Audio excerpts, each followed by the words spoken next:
বাড়ির চেষ্টায় ব্যর্থ হয়ে জাহিদ বসুনিয়া শুরু করেন স্ট্রবেরি চাষ।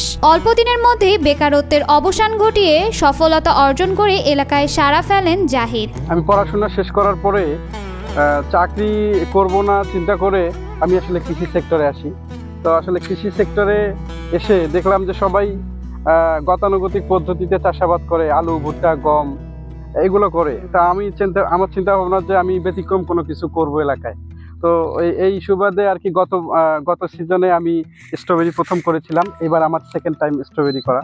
চলতি মৌসুমে প্রায় 8 লাখ টাকার স্ট্রবেরি বিক্রি করতে পারবেন বলে আশা করছেন তিনি। ইতোমধ্যে লাখ লাখ টাকার স্ট্রবেরি বিক্রি করে স্বাবলম্বী হয়েছেন জাহিদ। লালমনিরহাটে স্ট্রবেরি চাষ সম্পূর্ণ নতুন হওয়ায় সমাজের অন্যান্য বেকার তরুণদের অনুপ্রাণিত করতেই এর চাষ করছেন জাহিদ। আমি আমার যে ক্ষেতের যে স্ট্রবেরি উঠাই, এই স্ট্রবেরিটা আসলে মানুষ এখান থেকে নিয়ে যাচ্ছে, অনেকে বাসায় এসে তাদের স্থানীয় যে লোকজন আছে তারা বাসা থেকে এসে নিয়ে যাচ্ছে। আমি আমার উপজেলা শহর লালমনিরহাট শহরে সেল দিচ্ছি, পাইকাররা এসে আমার বাড়িতে নিয়ে যাচ্ছে। আমি আমার বিভাগীয় শহর রংপুরে সেল দিচ্ছি। এটা লালমনিরহাট জেলার মহেন্দ্রনগর ইউনিয়নের 9 নং ওয়ার্ডের মনোরম গ্রামের বাসিন্দা জাহিদ বসুনিয়া 2019 সালে বিভিন্ন ধরনের কৃষিকাজ শুরু করলেও 2023 সালে প্রথমবারের মতো স্ট্রবেরি চাষ শুরু করেছিলেন। বর্তমানে প্রায় 1.5 বিঘা জমিতে স্ট্রবেরি চাষ করছেন। বর্তমানে তার বাগানে শত শত গাছে ঝুলছে টকটকে লাল রঙের আকর্ষণীয় স্ট্রবেরি।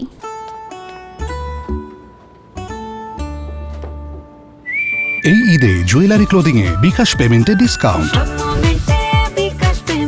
আমাদের লালমনিরহাট জেলাতে এটা একদমই নতুন, আসলে অভিজ্ঞতা আমারও সেরকম একটা নাই। আর এখানে এটা চাষাবাদ না থাকার কারণে আপনার হচ্ছে কৃষি সম্প্রসারণ অধিদপ্তরও সঠিক এটার যে চাষ প্রক্রিয়া বা এটার যে যেরকমভাবে করলে এটা ভালো হবে সেটাও আসলে তাদেরও অতটা বোধগম্য নাই। যার কারণে তারাও যে প্রপার যে ট্রিটমেন্টটা এটাও আসলে ওনারা এক্সাক্ট দিতে পারে না। তো আমি আমার যে অভিজ্ঞতা, এই অভিজ্ঞতাটাকে কাজে লাগিয়ে এবং কৃষি সম্প্রসারণ অধিদপ্তরের যে ফিল্ড কর্মী যে আছে ওনার পরামর্শে আলহামদুলিল্লাহ এবার 1.5 বিঘা মাটিতে স্ট্রবেরি করেছি। স্থানীয় এনজিও থেকে প্রশিক্ষণ নিয়ে বগুড়া থেকে চারা সংগ্রহ করে শুরু করেছিলেন স্ট্রবেরি চাষ। জাহিদের স্ট্রবেরি বাগানে কাজ করছেন অনেকেই। জাহিদ বসুনিয়ার সফলতা দেখে স্থানীয় অনেকেই আগ্রহী হচ্ছেন স্ট্রবেরি চাষে। আমার এই স্ট্রবেরি ক্ষেতে গত 3 মাস থেকে রেগুলার 3টা শ্রমিক কাজ করতেছে। তারা আমার দ্বারাই তাদের এই একটা কর্মসংস্থানের ব্যবস্থা আল্লাহ করে দিয়েছে আলহামদুলিল্লাহ। জাহিদের স্ট্রবেরি বাগানে প্রায় 10,000 গাছ থেকে মার্চ মাসের প্রথম দিকে ফল সংগ্রহ শুরু হয়েছে। সম্পূর্ণ জৈব পদ্ধতিতে চাষাবাদ করায় জাহিদের স্ট্রবেরি লালমনিরহাটের চাহিদা মিটিয়ে সরবরাহ করা হচ্ছে অন্য জেলাতেও। অনেকেই আবার স্ট্রবেরি কিনে নিয়ে যাচ্ছেন বাগান থেকে। 450 টাকা থেকে 550 টাকা পাইকারি দামে বিক্রি হচ্ছে জাহিদের স্ট্রবেরি। আমি আমার উপজেলা শহর লালমনিরহাট শহরে সেল দিচ্ছি, পাইকাররা এসে আমার বাড়িতে নিয়ে যাচ্ছে। আমি আমার বিভাগীয় শহর রংপুরে সেল দিচ্ছি। এটা এরকমভাবে বিক্রয়টা করছে। শৌখিন ও দামি এই ফল মূলত শীতপ্রধান দেশের ফসল হলেও বাংলাদেশেও এটি ভালো ফলন দেয়। বিশেষ করে লালমনিরহাটের জলবায়ু ও মাটি স্ট্রবেরি চাষের জন্য উপযোগী। তবে শুরুর দিকে অনেকেই স্ট্রবেরি চাষে নিরুৎসাহিত করলেও পরে জাহিদের সফলতায় খুশি সবাই। যেহেতু এটা আসলে ব্যয় সাপেক্ষ, ব্যয়বহুল একটা চাষাবাদ, এটাতে 50%-এর বেশি সম্ভাবনা আছে। কারণ আমাদের আবহাওয়াতে চাষাবাদটা একটু রিস্কি হয়ে যায়, কিন্তু আমাদের মতো তরুণদের দ্বারা আসলে এটা অসম্ভব বলে কোনো কিছুই নেই। আমরা যদি চেষ্টা করি ইনশাল্লাহ এইটাতে ভালো কোনো কিছু করা সম্ভব। না, প্রথমে তো একটু কনফিউজ ছিল যে নতুন যেহেতু ফল এটা হবে কিনা, আবার এই মাটি এই ফসলের জন্য উপযোগী কিনা। ইনশাল্লাহ অনেক কনফিউজ পরে আমরা ইনশাল্লাহ সফলের মুখ দেখতেছি যে গত বছরও মোটামুটি করছিল, ভালো হয়েছে। এবারও যেটা মোটামুটি ভালোই বলা যায় ইনশাল্লাহ হবে।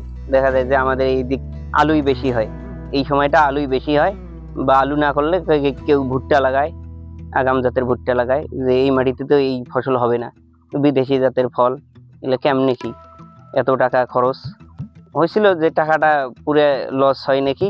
তারপরে দেখি যে না, লস হওয়ার সম্ভাবনা আছে আবার নাই। যেমন এর আগের বার লস হয়নি, লাভই হয়েছে। আর এবার লস না হলে আসল হয়তো থাকবে। ব্যয়বহুল স্ট্রবেরি চাষে কিভাবে সফলতা অর্জন করা যায়, কিভাবে চাষ করলে স্বাবলম্বী হওয়া যায়, সেই পরামর্শ নিতেও আসেন অনেকে। তো এই যে চাষাবাদ করতে গেলে অনেক কিছু ব্যয়ের ব্যাপার আছে এবং এটা আসলে তাপমাত্রার উপর নির্ভরশীল করে। এই জন্য আমাদের পরিকল্পনা অনুসারে এটা আগাম যদি চাষাবাদ করা যায় সেই সিদ্ধান্ত আসলে তার কাছে পরামর্শ নিলাম যে আগে আবার নাতিশীতোষ্ণভাবে যে শীতের পূর্বেই, গরম আসার পূর্বেই আমাদের এই চাষাবাদটা করা দরকার। উনি যেহেতু এটা করে সফলতা অবশ্যই, আমি বিশেষ করে বেকার আমাদের তরুণ যারা আছে, তরুণ প্রজন্ম, ইনশাল্লাহ ওনারা যেন নতুন উদ্যোগী হয় এবং এরকম নতুন নতুন কিছু ইয়া করে, এটাই সবার কাছে আশাবাদী যে ইনশাল্লাহ সবাই যেন এটাতে আগ্রহী হয়। এটা উদ্যোগটা ভালোই হয়েছে, উদ্যোগ ভালো। এটা ব্যয়বহুল হলেও পুষ্টিকর ফল, তো এটা সেও লাগাবে এরকম পরামর্শ নেই। কৃষি সম্প্রসারণ অধিদপ্তর বলছে, স্ট্রবেরি চাষের সম্ভাবনা থাকলেও দ্রুত পচনশীল এই ফল বাণিজ্যিকভাবে চাষ করতে গেলে বাজারজাতকরণের চ্যালেঞ্জ রয়েছে। স্ট্রবেরি চাষটা সম্প্রসারণের জন্য আগে এই মার্কেটটা যাচাই করতে হবে, তার বিক্রিটা কোথায় হবে। আমাদের বলা যায় যে এটা শৌখিনতার মধ্যেই আছে, মাস পিপুল যেটাকে খাচ্ছে ক্রয় করে। আর যখন এই ফলটা ওঠে বাজারে তখন কিন্তু দামটাও বেশ অন্যান্য ফলের চেয়ে বেশি থাকে, 500, 600 বা 700 বা 800 টাকা কেজি। তো 800 টাকা কেজি হিসাবে ফল খাওয়া, আর এটা এমন একটা ফল একজন যে খুব বেশি পরিমাণে খেতে পারবে। এটা হালকা টক মিষ্টি, মানে অন্যান্য ফল যেমন আম বা কাঁঠাল বা অন্য যে ফল আছে, যে হয়তো একজন ইচ্ছা করলে বেশ কিছু খেতে পারে, কিন্তু এই স্ট্রবেরি আবার একটা বিষয় যে খুব বেশি যে একজন ভক্ষণ করবে বা খেতে পারবে, এটা মানে সবার পক্ষে হয়তো ভালো নাও লাগতে পারে। এই কারণে এটার মার্কেটটাই হলো আসল। আমাদের যা কিছু উৎপাদন করি না কেন, আমাদের মার্কেটটা একটু যাচাই করতে হবে। মার্কেট যাচাই না করে যদি আমরা উৎপাদন করি, তাহলে সেক্ষেত্রে হয়তো ওই পরবর্তীতে দেখা যাবে যে মার্কেট মানে বাজার মূল্য কম, তখন কিন্তু উনি ক্ষতির একটা সম্মুখীন হতে পারে। উৎপাদনকালীন যে প্রযুক্তি যে তার মানে কিভাবে উনি উৎপাদন করবেন, কিভাবে ওনার মানে এই আন্তঃপরিচর্যাগুলো কিভাবে করবেন, ওনার যে ফসলের কি ধরনের মানে পরিচর্যা দরকার বা কি ধরনের সমস্যাটা হতে পারে, কি রোগ বলাই হতে পারে, কি পোকামাকড় আসতে পারে, সেগুলো বিষয়ে আমরা যে কারিগরি যে প্রযুক্তিগত সহায়তা সেটা আমরা দিই। বাজারজাতকরণের সুবিধা নিশ্চিত করা গেলে লালমনিরহাটের স্ট্রবেরি চাষ হতে পারে কৃষি অর্থনীতির নতুন দিগন্ত।